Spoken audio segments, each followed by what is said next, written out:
विक्रमास, I am पूजा सिंह और NCERT की series में क्लास 6 का अगला चैप्टर मैं आज आपके साथ डिस्कस करने वाली हूँ, जो बहुत इंपॉर्टेंट है कंसेप्चुअल पॉइंट ऑफ व्यू से। ठीक है, आई होप आपने अभी तक दोनों चैप्टर्स कंप्लीट कर लिए होंगे।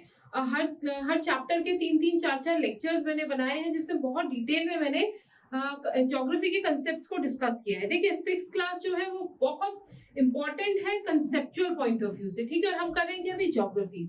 आज जो हम चैप्टर करने वाले हैं वो है मोशंस ऑफ अर्थ। आप इस चैप्टर को समझ नहीं पाएंगे अगर आपने इससे पुराना वाला चैप्टर नहीं किया। देखिए फर्स्ट और सेकंड रिलेटेड नहीं थे बहुत हद तक, ठीक है, कुछ तो थे, बिकॉज आप जब तक सोलर सिस्टम को नहीं जानेंगे तब तक अर्थ की पोजीशन को इमेजिन नहीं कर पाएंगे, फिर अर्थ के रोटेशन और रेवोल्यूशंस को नहीं इमेजिन कर पाएंगे। लेकिन फिर भी अगर आपने सेकंड चैप्टर नहीं समझा है तो ये समझ नहीं आएगा। मेरा रिक्वेस्ट है कि आप जाइए पीछे हमारे प्लेलिस्ट में जाइए चैप्टर की, और उसमें देख लीजिए सेकंड चैप्टर, उसमें लैटिट्यूड लॉन्गिट्यूड ये कंसेप्ट मैंने बहुत डिटेल में कराया है, आप वहां से उसे कर लीजिए। क्योंकि जब हम मोशंस की बात करेंगे तो यहाँ पर भी हमें यहाँ पे बात करनी पड़ेगी किसकी, रोटेशन की और रेवोल्यूशन की। किसकी, हमें रोटेशन को देखना पड़ेगा। बेसिकली ये चैप्टर इसका एप्लीकेशन है। आपने रोटेशन रेवोल्यूशन इससे पहले पढ़ लिया, लैटिट्यूड लॉन्गिट्यूड इससे पहले पढ़ लिया, अब ये एप्लीकेशन पार्ट पर आ रहे हैं, है ना, रोटेशन का और रेवोल्यूशन का। ठीक है, इनका एप्लीकेशन। तो रोटेशन के एप्लीकेशन से क्या, मैंने आपको फर्स्ट चैप्टर में भी बताया था कि डे और नाइट होते हैं, है ना, और जब हम रेवोल्यूशन की बात करते हैं तो उससे सीजन्स होते हैं, है ना। क्योंकि अर्थ जब एक बार में अपने ही एक्सिस पर घूम रही है उसे रोटेशन कहते हैं, उसके घूमने से दिन और रात बनते हैं। लेकिन जब अर्थ सन का पूरा चक्कर लगाती है जो कि 365 डेज में होता है, तब होते हैं सीजन्स। यानी आपको इन पता है 4 सीजन्स है, सर्दी है, गर्मी है, फिर आपका स्प्रिंग सीजन है और चौथा आपका ऑटम आता है ना। तो ये चारों सीजन्स किस वजह से होते हैं, ये होते हैं रेवोल्यूशन ऑफ अर्थ की वजह से। क्योंकि आप देखिए दिन और रात हर दिन आ रहा है ना, आज कल रात हुई थी, अभी मॉर्निंग है, दिन है, फिर रात होगी, फिर दिन होगा। तो ये क्या हो रहा है, 24 घंटे में पूरी साइकिल कंप्लीट हो रही है डे और नाइट की। ठीक है, तो वो तो जल्दी हो रहा है, तो वो रोटेशन की वजह से हो रहा है, क्योंकि हमें पता है अर्थ अपने ही एक्सिस पर 24 घंटे में रोटेशन पूरा कर लेती है। लेकिन सीजन्स कैसे हो रहे हैं, आप 3-4 महीने गर्मी है, फिर सर्दी है, बीच में बरसात भी आ रही है, आपका स्प्रिंग का यानी बसंत का मौसम भी आ रहा है, ऑटम यानी पतझड़ वाला मौसम भी आ रहा है। तो ये सब किस वजह से आते हैं, ये आते हैं अर्थ के रेवोल्यूशन की वजह से, जो अर्थ सन का चक्कर लगाती है उसकी वजह से। ठीक है, तो आई होप यहाँ तक आपको समझ में आया होगा कि चैप्टर में हम पढ़ने क्या जा रहे हैं। अब शुरू करते हैं डिटेल, जहां हम देखते हैं कि किस तरीके से इफेक्ट आ रहा है। ठीक है, चलिए, पर इस चैप्टर को शुरू करूंगी उससे पहले फिर से मेरा रिक्वेस्ट है कि आप हमारे चैनल को जरूर सब्सक्राइब कर लीजिए। वीडियो को अगर लाइक नहीं किया है अभी तक, लाइक कर लीजिए, शेयर करिए अपने फ्रेंड्स के साथ, बेल आइकन को प्रेस कर दीजिए ताकि इंपॉर्टेंट नोटिफिकेशंस ना मिस हो। और जो डिस्क्रिप्शन बॉक्स में हमारे लिंक्स दिए हुए हैं, हमारे टेलीग्राम चैनल का लिंक दिया हुआ है, उसको भी आप ज्वाइन कर सकते हैं ताकि सारे के सारे अपडेट्स आपको वहां से मिल सके। ठीक है, एक और इम्पोर्टेंट मेरे को इन्फॉर्मेशन आपको देनी है कि अगर आप पूरी तरह से जुड़ के हमारे साथ फ्री ऑफ कॉस्ट भी प्रिपरेशन करना चाहते हैं, यूट्यूब चैनल है।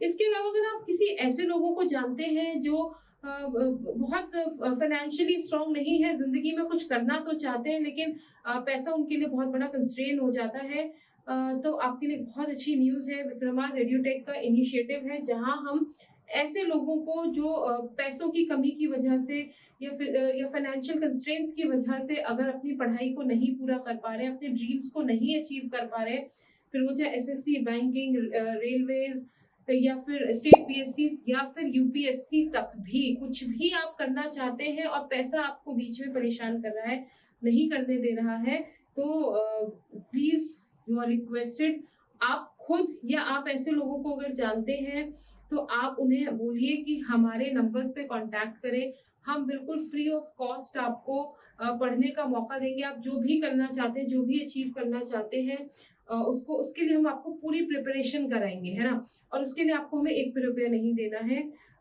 तो सपोर्ट करिए इस इनिशिएटिव को, जहाँ पर हमारी थिंकिंग यही है कि ज्यादा से ज्यादा लोग अपने सपनों को पूरा कर सके। और जब बात एजुकेशन की आए तो पैसा कहीं भी कंस्ट्रेंट ना बने, ठीक है। तो हमारे इस आंदोलन में आप भी जुड़िए, अपने जानकारों को जोड़िए, और ऐसे लोग जो नीडी हैं, जिन्हें जरूरत है, उन्हें प्लीज आप हमारे पास भेजिए, हमारे तक जोड़िए, ताकि हम उनके सपनों को पूरा करने में जो भी हमारी तरफ से बेस्ट कंट्रीब्यूशन होगा वो कर सकेंगे।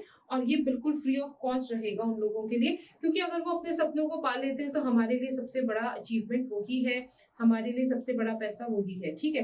तो चलिए इस इन्फॉर्मेशन के साथ मैं शुरू करती हूँ आज की क्लास को। चैनल को लाइक सब्सक्राइब नहीं किया है तो प्लीज कर लीजिए अभी, ठीक है। चलिए, हाँ, तो हमने ये पढ़ लिया है, जो मैं भी स्टेटमेंट बताने वाली हूँ कि रोटेशन क्या है, movement of the earth on its axis. अपनी धुरी पर जब पृथ्वी घूमती है, अपनी धुरी पे जब पृथ्वी घूमती है, एक्सिस यानी धुरी, अपनी धुरी पे जब पृथ्वी घूमती है तो उसको कहते हैं रोटेशन। और सूरज के चारों तरफ जब पृथ्वी घूमती है, अपने एक्सिस पे तो घूम ही रही है, सूरज के चारों तरफ भी चक्कर लगा रही है एक फिक्स्ड पाथ या ऑर्बिट में, है ना, तो उसको कहते हैं रेवोल्यूशन। और आपको ये बहुत अच्छे से पता है कि जब पृथ्वी चक्कर लगा रही है सूरज का, तो अपनी मर्जी से नहीं जा रही है, वो एक ऑर्बिट में ही चक्कर लगाती है, एक फिक्स्ड पाथ है, यानी एक रास्ता जो कि पक्का रहता है, उसको बदल नहीं सकते, उसी में ही ये सारे घूम रहे हैं, ठीक है। तो अर्थ भी घूम रही है, उसको हम कहते हैं रेवोल्यूशन, ठीक है। चलिए, अभी क्या है कि एक्सिस हम सब पहले पढ़ चुके हैं, लेकिन फिर भी मैं रिवीजन के तौर पे आपको बता दे रही हूँ। The axis of earth is an imaginary line, ठीक है। पता है कि जो धुरी है और धरती की वो इमेजिनरी है, असली में ऐसा कोई लाइन नहीं खींची है, जो कि 66.5 डिग्री का एंगल बनाती है ना। यानी देखिए कि ये जब घूम रही है तो ये ऑर्बिटल प्लेन है, इसे क्या कहेंगे, ऑर्बिटल प्लेन, ठीक है। ये देखिए ऑर्बिटल प्लेन है ना, ये वो रास्ता है जिस पर धरती घूम रही है। तो इस प्लेन से अगर मैं यहाँ एक लाइन खींच देती हूँ और इन दोनों के बीच का एंगल निकालती हूँ, ठीक है। मैंने क्या किया है, मैंने ये इसको ऑर्बिटल प्लेन, ठीक है, यानी इस ऑर्बिट का एक प्लेन है, अगर एक डायगोनल लाइन तो आप खींच ही सकते हैं ना ऑर्बिट से, तो वहां से लेकर के जितने एक्सिस अर्थ पर मुड़ा हुआ है इसको देखते हैं तो 66.5 डिग्री है, ठीक है। इसको बहुत अच्छे से कर लीजिएगा, वन डे एग्जामिनेशन में ये पूछा जा सकता है एमसीक्यू फॉर्म में कि अर्थ का जो एक्सिस है वो ऑर्बिटल प्लेन के साथ कितना एंगल बनाता है, तो आप याद रखिए 66.5। इट्स अ फैक्चुअल क्वेश्चन है ना, इसमें कंसेप्ट कुछ नहीं है। 66.5 बनाता है ऑर्बिटल प्लेन के साथ, ठीक है। और वैसे कितना है, वैसे ये 23.5 डिग्री धरती झुकी हुई है। तो देखिए दो चीजें हैं, धरती झुकी कितनी है 23.5, और अगर ऑर्बिटल के साथ इसकी बात करूं मैं तो ये कितना हो जाएगा 66.5, ठीक है। चलिए फिर से एक बार समझ लेते हैं इस चीज को कि ये अर्थ है ना, अर्थ सीधी नहीं है, एक एक्सिस पर है, ये एक्सिस है, ये वो ऑर्बिट है जिसमें अर्थ घूम रही है ना। दोबारा से बनाते हैं इसको, थोड़ा छोटा बनाऊंगी तो आपको आसानी से समझ।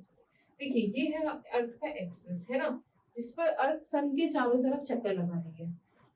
अब ये अर्थ है ना, हमें पता है अर्थ सीधी नहीं है, अर्थ थोड़ी सी मुड़ी हुई है। तो इस एक्सिस से, इस ऑर्बिटल प्लेन से अगर लाइन खींचते हैं, वो कहीं भी खींच सकते हैं, यहाँ पर जो भी है, तो इसके साथ ये कितना मुड़ी हुई है, कितना एंगल बना रही है।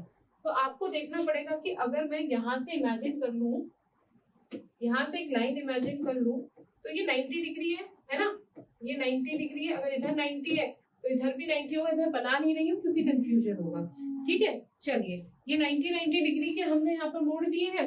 अब क्या होगा कि ये वाला जो एंगल है ये 23.5 का है, यानी अर्थ की कितनी झुकी हुई है 23.5, ठीक है। 23.5 अर्थ का एक्सिस है। लेकिन अब आप देखिएगा कि 90 में से मैं अगर 23.5 को माइनस कर देती हूँ, तो यहाँ 0 मान लिया, यहाँ पे फिर 10 9 हो गया, यहाँ पर 10 हो गया, तो 0.5 और 9 में से 3 गए 6, ठीक है, और 8 में से 2 गए तो 6, तो 66.5 है ना। तो झुकी हुई कितनी है 23.5, लेकिन बचा हुआ कितना है 66.5। तो अगर हम उसका मानेंगे कि टिल्ट कितनी है, देखिए इसमें अब दो चीजें आपको याद रखनी है। दो चीजें क्या याद रखनी है कि अगर आपसे पूछ ली जाती है कि अर्थ के एक्सिस की टिल्ट कितनी है, यानी झुकाव कितना है, तो आपको बताना है 23.5। ठीक है, दो चीजें यहाँ से याद रखनी है। टिल्ट यानी झुकाव अगर पूछ लेते हैं, अर्थ के एक्सिस का, धुरी का झुकाव अगर पूछा जाता है तो 23.5 है, 23.5 है। और अगर आपसे पूछ लिया जाता है कि वो कितना है, ऑर्बिटल प्लेन के साथ कितना एंगल बना रहा है, ठीक है, ऑर्बिटल प्लेन के साथ कितना एंगल बना रहा है, तो आप लिखेंगे 66.5। दो चीजें हैं, मैंने बहुत अच्छे से बता दिया है। धुरी का झुकाव यानी टिल्ट अगर एक्सिस का पूछा जाता है तो 23.5 लिखेंगे। और अगर आप अगर क्वेश्चन में ये पूछा जाता है कि एक्सिस ऑर्बिटल प्लेन के साथ कितना बना रहा है, तो 66.5। आई होप क्लियर होगा, कंफ्यूजन नहीं करना है, क्योंकि इसमें समझने जैसा नहीं है, याद करने जैसा है, फैक्ट है। टिल्ट पूछेंगे, झुकाव पूछेंगे, 23.5 है, और अगर पूछते हैं ऑर्बिटल प्लेन के साथ एक्सिस कितना एंगल बना रहा है तो 66.5। चलिए, तो यही बात यहाँ पर लिखी हुई है ना, कि कितना एंगल बना रहा है 66.5 with its orbital plane. The plane formed by the orbit is called orbital plane. तो ये जो ऑर्बिट जो प्लेन बना रहा है उसको ऑर्बिटल प्लेन कहते हैं। ठीक है, तो दो चीजें थी, दोनों आई होप आपको क्लियर हो गई होंगी। अगर फिर भी कोई क्वेश्चन रहता है तो कमेंट बॉक्स में करके पूछिएगा, मैं कोशिश करूंगी कि अगली क्लास में मैं उसको आपको क्लियर कर सकूं। ठीक है, तो earth receives light from sun, सबको पता है, due to the spherical shape of the earth. कैसी शेप है, स्फेरिकल या जियोइड, एग्जैक्ट अगर आएगा तो जियोइड आएगा, लेकिन कुछ कुछ स्फेयर जैसी है ना। Only half of it gets light from the sun at a time. तो इसकी वजह से क्या होता है कि केवल आधे को ही मिलती है। देखिए ऐसी है ना, सन तो अपनी जगह फिक्स है, तो ये देखिएगा यहाँ तक आकर के लाइट रुक जाती है, इसके पीछे वाले हिस्से में लाइट नहीं जा पाएगी, है ना। तो द पोर्शन फेसिंग द सन, जो साइड सन के सामने होती है ना, वहां पर दिन होता है, और उसकी जो ऑपोजिट साइड होती है, सूरज से दूर होती है, वहां पर नाइट होती है। तो अगर यहाँ सन पड़ रहा है तो यहाँ पर डे होगा, यहाँ सन की रोशनी नहीं जा रही है तो यहाँ नाइट होगी। ठीक है, the circle that divides the day from night on the globe is called circle of illumination। तो देखिए ये एक सर्किल है ना, जो यहाँ से लेकर और पीछे, यानी वॉल में आप ऐसे करके एक सर्किल बनाइए, जो आगे की सरफेस पर भी पीछे की सरफेस भी है, जिसके एक साइड दिन है एक साइड रात है, तो वो सर्किल जो बीच में से जा रहा है उसको कहते हैं सर्किल ऑफ इल्यूमिनेशन। ठीक है, क्या कहते हैं उसे, सर्किल ऑफ इल्यूमिनेशन। तो देखिए यहाँ पर इस डायग्राम की हेल्प से हम समझने की कोशिश करेंगे कि सर्किल ऑफ इल्यूमिनेशन क्या होता है। इल्यूमिनेशन चमक को भी कहते हैं, है ना। तो एक सर्किल, चमक का सर्किल बोल सकते हैं, एग्जैक्टली तो मुझे नहीं अभी आइडिया, लेकिन सर्किल ऑफ इल्यूमिनेशन या चमक का जो सर्किल है वो क्या होता है, वो डिवीजन है, वो एक पार्टीशन है, वो एक जो इसको आधे भाग में बांट रहा है, वो है दिन और रात में। अर्थ को अगर दो हिस्सों में जो सर्किल बांट रहा है दिन और रात में, उसको बोलते हैं सर्किल ऑफ इल्यूमिनेशन। ठीक है, तो ये देखिए ये सन है ना, इधर सन है, ये सन की रेज जा रही है, तो अब इनकी भी एक लिमिट होगी ना, इसके बियॉन्ड आप खुद करके देखिएगा। आपके पास अगर एक फुटबॉल है तो एक टॉर्च रखिएगा, तो आप देखेंगे कि टॉर्च सिर्फ आधे तक ही लाइट जा पाएगी, बैक साइड में अंधेरा होगा। तो यही दिन और रात का कंसेप्ट है। ठीक है, तो ये देखिए जहां तक रोशनी जा रही है वहां तो दिन है, और जिधर नहीं जा रही है उधर नाइट है ना। तो क्या हुआ, इसको हम बोलेंगे सर्किल ऑफ इल्यूमिनेशन। ये आगे दिख रहा है तो ये पीछे भी होगा ना, एक पूरा सर्किल बनाएगा। तो देखिए यहाँ पे Arctic circle, tropic of Capricorn, equator, Cancer और अंटार्कटिक सर्किल, वो तो मैंने रिवीजन आपको करा ही रखा है कि आर्कटिक सर्किल होता है, फिर आपका ट्रॉपिक ऑफ कैप्रिकॉर्न है, ये इक्वेटर है, ट्रॉपिक ऑफ कैंसर है, ये कैप्रिकॉर्न है, और ये आपका अंटार्कटिक सर्किल है, इधर साउथ पोल है, इधर नॉर्थ पोल है। ठीक है, तो ये तो आपको इजीली पता है।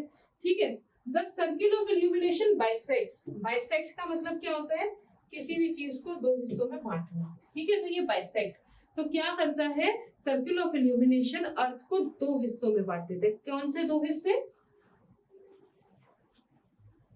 ये इक्विनॉक्स समझेंगे तब इस लाइन को समझाऊंगी। At the time all places have equal day length, the circle of illumination always bisects the equator. तो ये हमेशा इक्वेटर को बाइसेक्ट करेगा, है ना, क्या करेगा, ये इक्वेटर को बाइसेक्ट करेगा।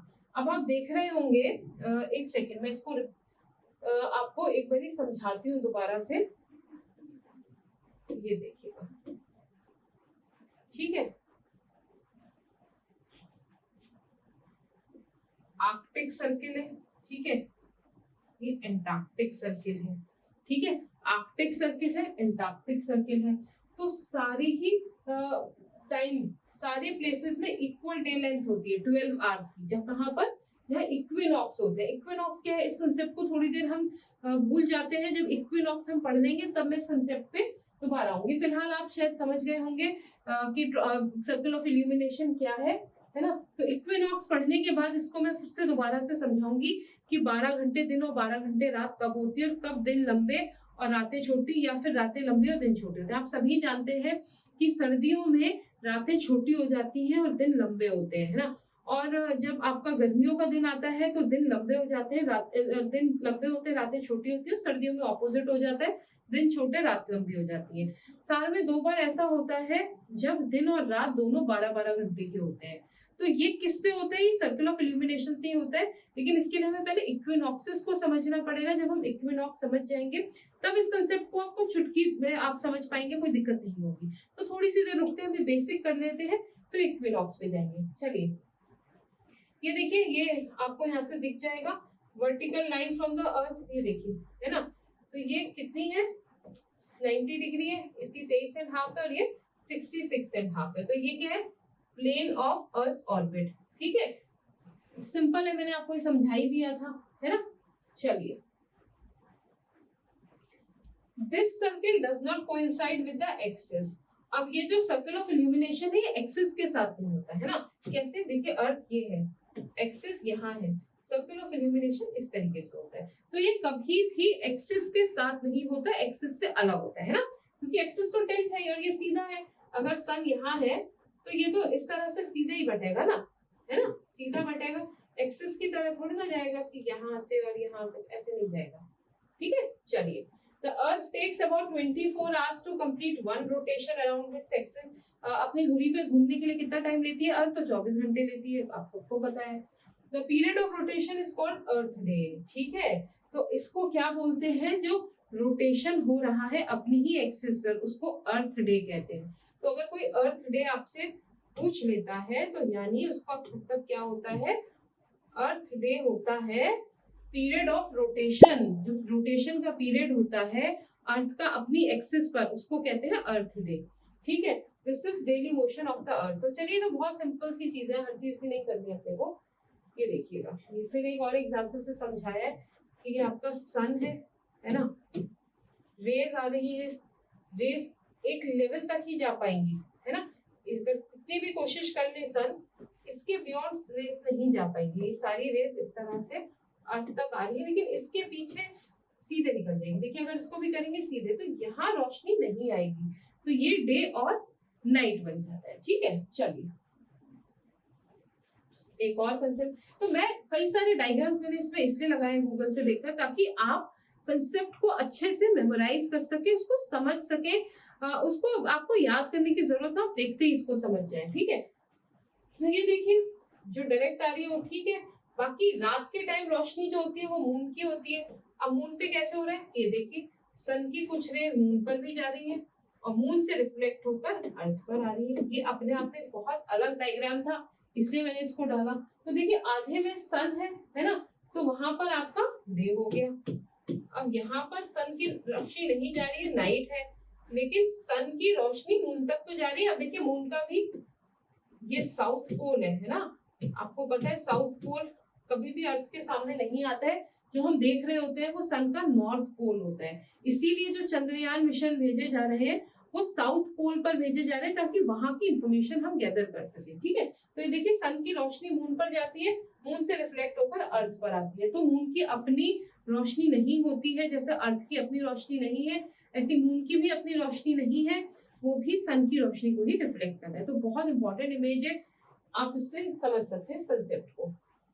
चलिए ये फिर एक और इमेज है, ये अर्थ का मूवमेंट हो रहा है, एक्सिस ये है लेकिन सर्कल ऑफ इल्यूमिनेशन ये है। तो सर्कल ऑफ इल्यूमिनेशन और एक्सिस कभी भी सेम नहीं होते, वो डिफरेंट होते हैं, यहां से आप देख सकते हैं।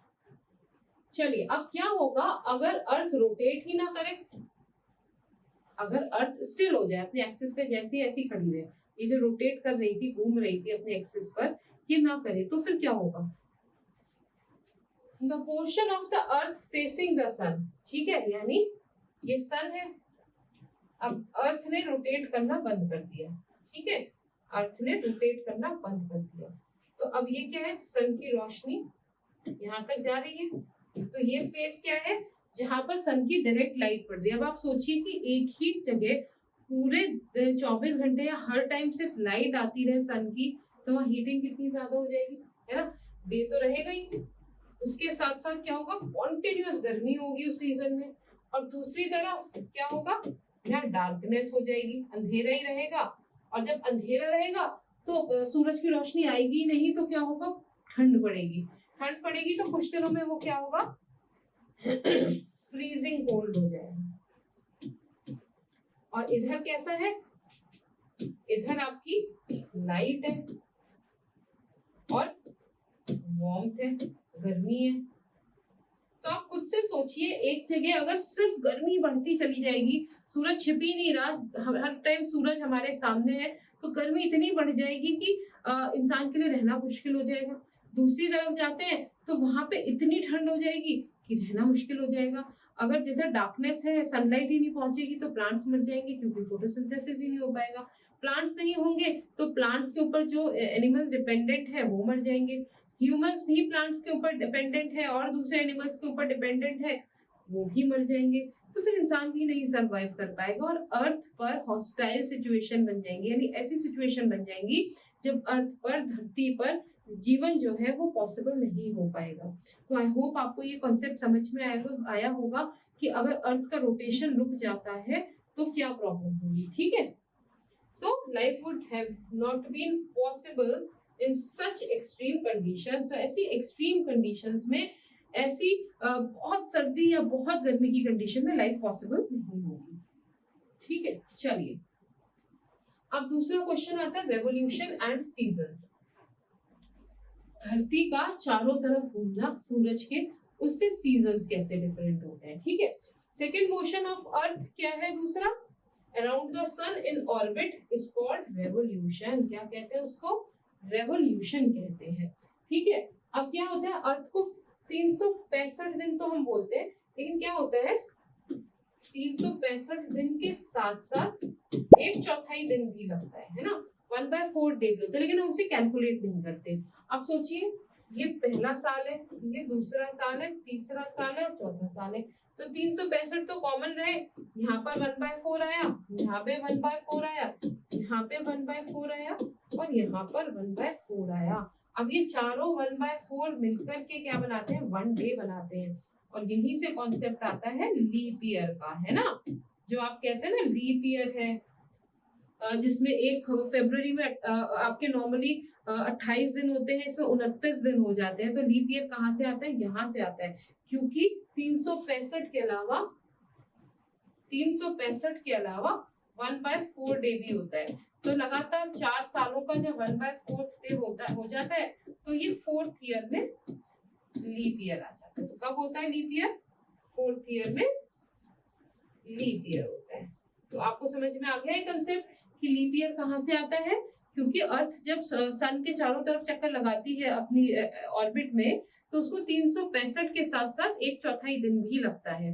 लेकिन 1/4 दिन हम कैसे हर साल ऐड करेंगे, तो हम क्या करते हैं, हम 4 साल तक इकट्ठा करते हैं 1/4 को, 1/4 1/4 1/4 और 1/4, जैसे ही पूरा सर्कल कंप्लीट होता है 1 डे बन जाता है, और उस 1 डे को हम 4th ईयर में 365 की जगह 366 डेज हम कैलकुलेट करते हैं, उसको हम लीप ईयर कहते हैं। आई होप आपको इजिली ये कंसेप्ट समझ में आया होगा। ठीक है, ठीक है। तो 1/4 का मतलब क्या होता है, 6 आवर्स। ठीक है ना, क्योंकि अगर आप देखेंगे 6 घंटा 6 घंटा 6 घंटा और 6 घंटा, ये मिलके 24 आवर्स बनाएगा। तो 1/4 अगर मैं बोल रही हूँ तो इसका मतलब 6 घंटे। तो 365 दिन और 6 घंटे अर्थ को लगते हैं सूरज के चारों तरफ चक्कर लगाने में, इसलिए हम 6-6 घंटे को इकट्ठा कर लेते हैं, और जो चौथा साल आता है उसमें हम उसको मिला करके एक दिन बना देते हैं, और उस लीप ईयर में 365 की जगह 366 दिन होते हैं। ठीक है, चलिए लीप ईयर मैंने अभी आपको बताया ही था। 6 hours saved every year are added to make 1 day, है ना। 6-6 घंटे बचे हैं, 6 घंटे 6 घंटे 6 घंटे और 6 घंटे, तो ये बनता है 24 आवर्स, 24 घंटे। कितने साल कितने टाइम में बनते हैं 24 घंटे, 4 साल में बनते हैं। This surplus day is added, ये सरप्लस है ना, यानी एक्स्ट्रा है, 365 के ऊपर है, इसको कब ऐड करते हैं, फरवरी में ऐड करते हैं, ऐसा डिसाइडेड है, फरवरी में ही ऐड होता है। Thus every 4th year February is of 29 days instead of 28 days. ठीक है, such a year with 366 days is called a leap year. इसको क्या कहते हैं, इसको लीप ईयर कहा जाता है। आई होप आपको ये बिल्कुल अच्छे से समझ में आया होगा। अच्छा, मैं क्या करूंगी, जब मैं कल आपके लिए क्लास लेकर आऊंगी तो स्पेशली जो हिंदी मीडियम के बच्चे हैं उनके लिए मैं एक वोकेबलरी भी साथ में लगा दूंगी, जहां पर rotation, revolution, leap year, orbital plane, इनको क्या हिंदी में बोलते हैं वो भी मैं आपको बता दूंगी। आप उसको या फिर और आगे से जितने भी लेक्चर रहेंगे उसमें मैं इसको साथ साथ इन वर्ड्स को इंक्लूड कर लूंगी, हिंदी के वर्ड्स को, ताकि किसी के लिए भी कोई भी प्रॉब्लम ना हो, सब आसानी से समझ सके, क्योंकि बाकी सब तो मैं हिंदी में आपको बता ही रही हूँ। अगर आपको इन टर्म्स को समझने में प्रॉब्लम होती है तो मैं आपको वो हिंदी में प्रोवाइड कर दूंगी। ठीक है, चलिए। तो earth going around the sun is an elliptical orbit, है ना, ये एलिप्टिकल ऑर्बिट है, यानी ये ऑर्बिट गोल नहीं है, ये कैसा है, एलिप्टिकल है, एलिप्स ये शेप होती है। ठीक है, throughout this orbit earth is inclined in the same direction. अब अर्थ का जो इंक्लिनेशन है वो ऐसे ही रहने वाला है, अर्थ चाहे ऑर्बिट में कहीं भी पहुंचे, किसी भी जगह हो, अर्थ का जो एक्सिस है उसका डायरेक्शन सेम रहने वाला है। ठीक है, अगर ये इधर की तरफ मुड़ा हुआ है टुवर्ड्स द ईस्ट, तो ये सब जगह ईस्ट में ही मुड़ा होगा। देखिए ये रहा, है ना, तो ये अर्थ है, एक्सिस आप देख लीजिए, चारों तरफ सेम ही डायरेक्शन में ये मुड़ा हुआ है। यहाँ पे इक्विनॉक्स का कंसेप्ट आया है, winter solstice, summer solstice, equinox, इनका कंसेप्ट आया है। ये मैं आपको कल पढ़ाऊंगी, नेक्स्ट सेशन में पढ़ाऊंगी, क्योंकि अगर अभी पढ़ा दूंगी तो ये बहुत एक्स्ट्रा हो जाएगा। कोशिश रहेगी कि आपको इतने आसान तरीके से इसको बता दूं कि आप इन्हें बहुत इजीली कर पाए। तो ये देख लीजिए सन है ना, किस तरीके से सीजन्स बन रहे हैं मैं वो भी आपको यहाँ कल नेक्स्ट सेशन में समझा दूंगी। ठीक है, तो अभी मैं इतना ही रखती हूँ, इस क्लास को, इस सेशन को इतना ही रखती हूँ, और उम्मीद करती हूँ कि आपको ये सेशन अच्छे से समझ में आया होगा। ये बहुत बेसिक्स है, ज्योग्राफी के बेसिक्स है। देखिए ज्योग्राफी को भले हम सोशल स्टडीज में पढ़ते हैं, लेकिन ज्योग्राफी साइंस है। जिस तरीके के साइंस में आप सिर्फ रट नहीं सकते, आप सिर्फ हर चीज याद नहीं रख सकते, आपको एक कंसेप्ट बिल्ड करना ही पड़ता है। Same is the case with geography. Geography में भी आपको कंसेप्ट के बिना आप आगे जा ही नहीं सकते, आपको कंसेप्ट को पढ़ना समझना बहुत इंपॉर्टेंट होता है। तो ठीक है, आई होप आपको यहाँ तक समझ में आया होगा। अगर आपके कुछ भी क्वेरीज है तो आप कमेंट बॉक्स पे कमेंट करके हमारे से पूछ सकते हैं। बाकी हमारी डेली लाइव क्लासेस होती है 3 से 6 बजे तक, जहां आपको इंग्लिश, रीजनिंग, मैथ्स और जीएस यानी जनरल स्टडीज के साथ साथ करंट अफेयर्स की क्लासेस भी फ्री ऑफ कॉस्ट रहती है। और इन क्लासेस में हम आपको टॉपिक वाइज पढ़ा रहे हैं, हम आपको प्रीवियस ईयर क्वेश्चंस के साथ पूरा टॉपिक, पूरा कंसेप्ट पढ़ा रहे हैं। तो मेरा रिक्वेस्ट है आप ज्यादा से ज्यादा नंबर्स में फ्री क्लासेस में ज्वाइन करिए। हमारी फैकल्टी के साथ, हमारे साथ आप इंटरेक्ट करिए। आपको कोई भी प्रॉब्लम रहती है तो आप क्लास में क्वेश्चन पुट करके हमसे पूछ सकते हैं, है ना। तो आपको क्या कर लेना है, आपको सबसे पहले चैनल ज्वाइन कर लेना है। ये एनसीईआरटी का कोर्स आप विक्रमास एड्यूटेक पर देख रहे हैं, लेकिन अगर आप फ्री लाइव क्लासेस में हमारे साथ जुड़ना चाहते हैं तो आपको एसएससी विक्रमास, है ना, एसएससी विक्रमास चैनल को आपको सब्सक्राइब करना होगा, ज्वाइन करना होगा, और वहां आप हमारे साथ जुड़ के टोटली फ्री ऑफ कॉस्ट बहुत अच्छे से प्रिपरेशन कर सकते हैं। SSC, banking, railway, state PSC और इनफैक्ट मैं कह रही हूँ यूपीएससी का भी जो बेसिक वाले क्वेश्चंस होते हैं वो आप वहां से जीएस के क्वेश्चन से कवर कर सकते हैं, ठीक है। और रीजनिंग और मैथ्स आपको सीसेट में बहुत काम आने वाली है, यूपीएससी में भी। तो आप उन क्लासेस को भी जहाँ ट्रिक से हम आपको समझाते हैं कि किस तरह से आपको क्वेश्चंस को सॉल्व करना है, आप उसको भी कर सकते हैं, ठीक है। तो चलिए इतना ही था आज के सेशन में। नेक्स्ट सेशन में इसको बचे हुए पूरे चैप्टर को हम कंप्लीट कर लेंगे, जहाँ हम सॉलिस्टिस के कंसेप्ट को समझने के साथ ही सीजन हमें समझ में आ जाएंगे। उसके बाद हम एक्सरसाइज करेंगे और हमारा काम हो जाएगा, ठीक है। तो चलिए, thank you so much for watching this session. Don't forget to like the channel, don't forget to like the video, and do share your comments in the comment box. That will help us to improve a lot, ठीक है। तो चलिए, thank you so much and have a good day.